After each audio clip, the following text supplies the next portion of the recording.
Hello students, इस video में हम पहली लिफ्टिंग मशीन जो है सिंपल व्हील एंड एक्सल वो पढ़ने जा रहे हैं। हम सीखेंगे क्या होता है सिंपल व्हील एंड एक्सल और साथ साथ में इसके मैकेनिकल एडवांटेज, वेलोसिटी रेशियो का फॉर्मूला भी निकाल लेंगे। तो सिंपल व्हील एंड एक्सल यानी साधारण पहिया तथा धुरा, ये कैसी होती है मशीन और किस तरीके से इसका वर्किंग होता है, ध्यान से समझना।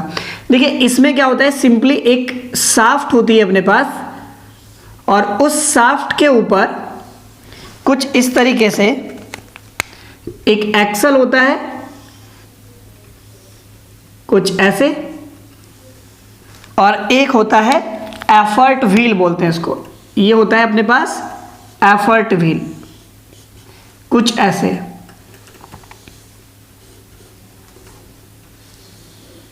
ओके, ये दोनों इस शाफ्ट पर, ये एक शाफ्ट है, इसके ऊपर बाय द हेल्प ऑफ की जुड़े रहते हैं।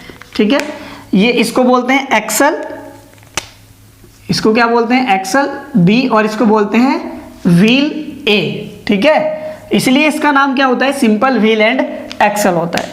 अब देखिए हमारे पास एक स्ट्रिंग होती है, एक डोरी होती है, जिसको हम क्या करते हैं, जिसका एक एंड यहाँ इस वाले व्हील के ऊपर एक एंड को जोड़ देते हैं और कुछ लपेटे दे करके इसके ऊपर कुछ इस तरीके से दूसरे एंड को हम फ्री छोड़ देते हैं, जिसके ऊपर एफर्ट पी लगाया जाता है।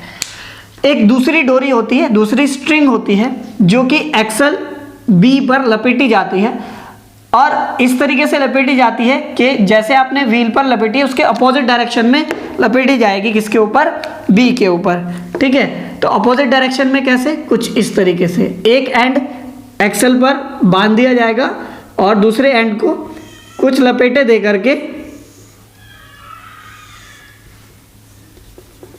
दूसरा एंड फ्री छोड़ दिया जाएगा, जिसके ऊपर W वेट यहां पर हम लटका देते हैं। तो देखिए अगर हम एफर्ट लगाएंगे नीचे की तरफ तो ये जो पूरा कॉम्बिनेशन है कुछ ऐसे रोटेट होगा।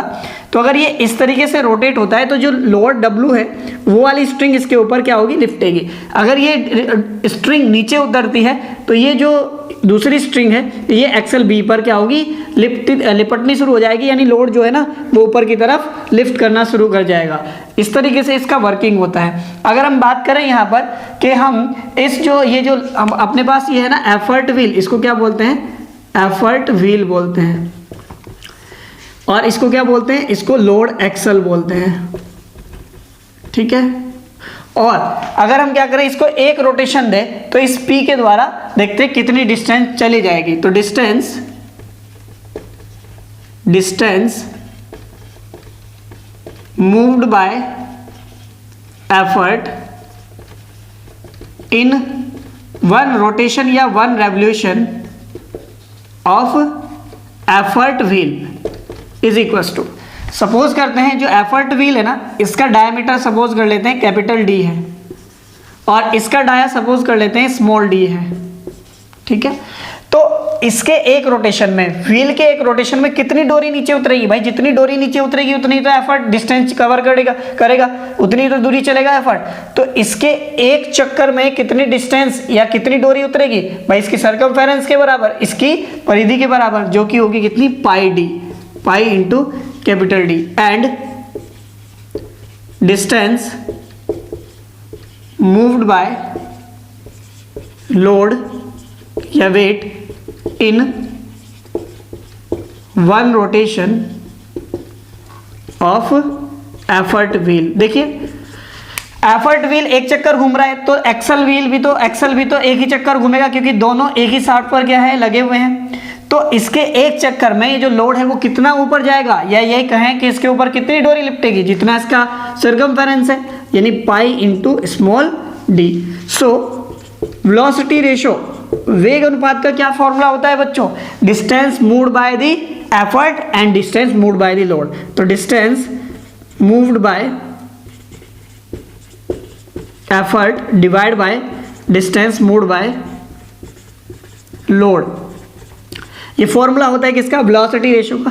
Distance moved by the effort ने कितनी डिस्टेंस मूव करी है, पाई इंटू d, और लोड ने कितनी डिस्टेंस मूव करी है, पाई इंटू स्मॉल d। तो वेलोसिटी रेशियो का फॉर्मूला आ गया अपने पास, पाई से पाई कैंसिल हो गया, diameter of wheel divide by diameter of axle, ये रहेगा वेलोसिटी रेशो का फॉर्मूला, वेग अनुपात का फॉर्मूला। एसएससी जेई या और भी टेक्निकल एग्जाम्स में डायरेक्टली फॉर्मूला हमसे पूछ लिया जाता है। मैकेनिकल एडवांटेज का फॉर्मूला आपको बताइए, लोड अपॉन एफर्ट, ठीक है। और एफिशिएंसी का फॉर्मूला भी आपको पता है क्या होता है, mechanical advantage divide by velocity ratio into 100।